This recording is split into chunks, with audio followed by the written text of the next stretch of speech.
Raj பியாக்கக் movies பட நிறுவனம் சார்பில் எம் கார்த்தி தயாரித்திருக்கும் படம் நின்னு விளையாடு.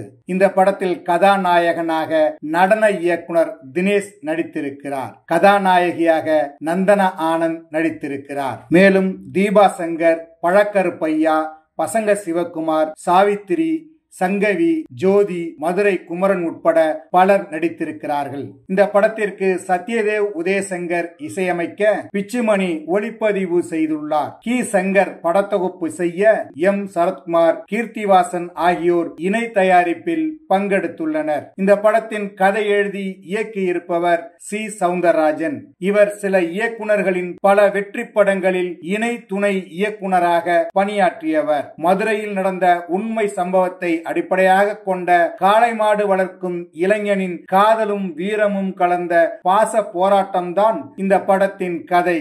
அதை மண்மனம் மாறாமல் படமாக்கி இருக்கிறார் இயக்குனர் சி சவுந்தரராஜன். காளை மாடு வளர்க்கும் சாமானியனின் வாழ்வில் காதலும் குடும்ப உறவுகளும் தேவையாக இருக்கிறது. இதில் காதலா காளை மாடா என்ற பாச போராட்டத்தை கருவாக கொண்ட கதைக்களம் அமைத்து உணர்வுபூர்வமாக படமாக்கி இருக்கிறேன் என்று தெரிவித்துள்ள இயக்குனர் சவுந்தரராஜன், சாதி மதங்களை ஒன்றிணைக்கும் தமிழர்களின் வீர விளையாட்டு ஜல்லிக்கட்டுவை மையப்படுத்தி திரைக்கதை அமைத்து அதில் சுவாரஸ்யமான காட்சிகள் மூலம் படத்தை விறுவிறுப்பான படமாக உருவாக்கி இருக்கிறேன் என்றும் தெரிவித்திருக்கிறார். இந்த படம் வருகிற மே மாதம் 3ஆம் தேதி திரைக்கு வர இருக்கிறதாம். அதற்கான வேலைகள் நடந்து வருகின்றன.